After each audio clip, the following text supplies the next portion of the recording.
Today, we're going to be making 2 vegetarian and vegan Indian fried rice recipes that will blow your mind. Hey beautiful soul, my name is Vidya, the voice behind Chikka.diaries, or as I like to call it, CTD. I grew up eating these 2 very fragrant and yet so simple fried rice recipes that is commonly eaten in most South Indian households. When you're making either of these 2 recipes, you want to make sure that you're using pre-cooked basmati rice that was stored in the fridge a day or 2 days before. You can use any type of long grain rice, but the main importance is the texture. When you are incorporating the pre-cooked rice with the spices and aromatics, you also want to be able to see every grain of rice. If you're using freshly cooked rice, I would let it sit in the fridge for a couple of hours before making this recipe. Let's dive right into making the first recipe, a South Indian tomato baat, also known in Tamil as Thakkali Sadam. To a non-stick pan or kadai or wok, you'll add a little over 2 tablespoons of extra virgin olive oil, a teaspoon of black mustard seeds, 1 teaspoon of whole cumin seeds, and half of a teaspoon of asafoetida. I also like to add 1 teaspoon of non-toasted sesame oil. This adds a nice nutty flavor to the rice. Turn the stovetop on to a low setting. Now a lot of people will add urad dal and split chickpea lentils into this, but this dish already has such incredible flavor that I personally don't think those ingredients are necessary. However, for a little bite of crunch, I like to add 1/3 of a cup of roughly chopped and unsalted cashews. Just want to lightly toast these in the cooking oil. Then we're going to add 1 diced red onion. Saute on a medium-low heat for 2 to 3 minutes, then cover with the lid for about 1 minute.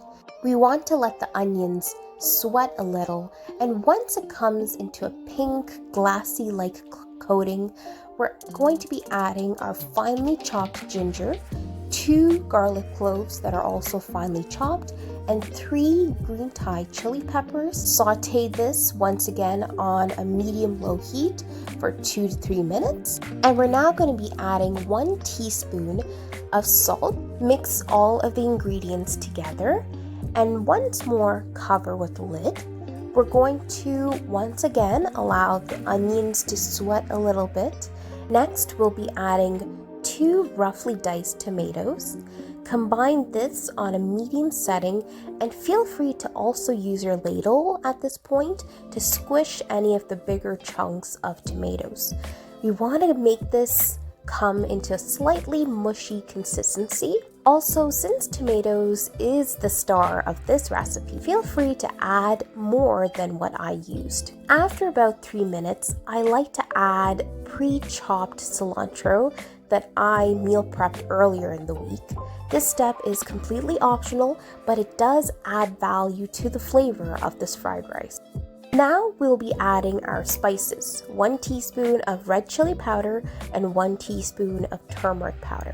Combine, and now we will cover this with the lid to let these flavors continue to marry each other on a medium-high setting before adding our pre-cooked basmati rice. After about 2 minutes, remove the lid, stir the ingredients, and now we'll be adding our basmati rice. Reduce the stovetop to a medium setting, and using your ladle, combine the rice with the remaining ingredients.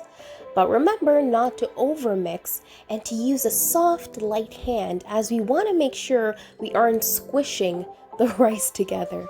And now comes my favorite part. It's time to do a taste test.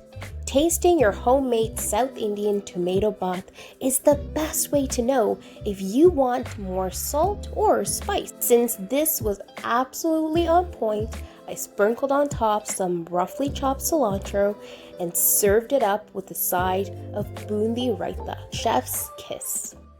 Now on to the second fried rice recipe, a South Indian carrot bath. Now, out of the two recipes, this is my favorite. On a non-stick cooking pan, we're going to follow similar steps to the first recipe, but without the sesame oil and minced ginger.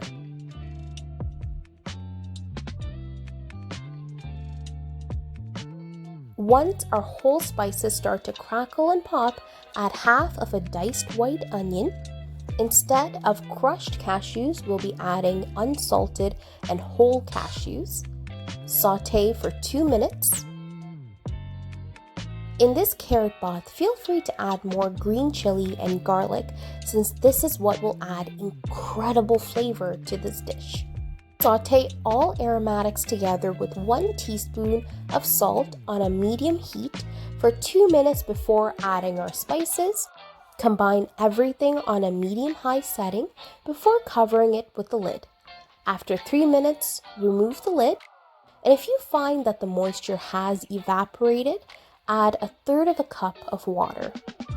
Now add our shredded carrot, and once well combined, cover with the lid on a medium-high setting.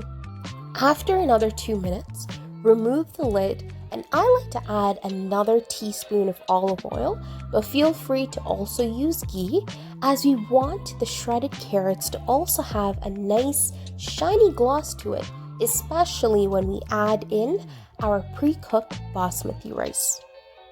Gently toss the rice using another spatula while maintaining the heat at a medium setting. Lastly, cover with the lid and let your homemade carrot bath cook in the steam on a simmer setting for 3 minutes before giving it another toss. Finally, this can't be an Indian dish without adding some chopped cilantro.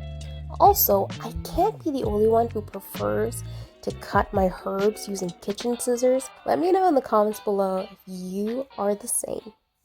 And with this concludes this episode of Chikka.diaries recipes.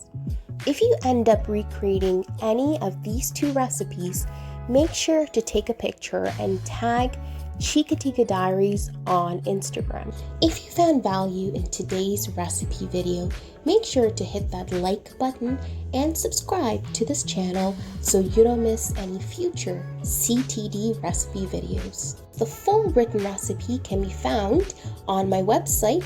The link is left in the description box, and I'll also leave a list of ingredients so you can always use this as a future reference when you are recreating this meal. And remember to keep smiling, beautiful soul.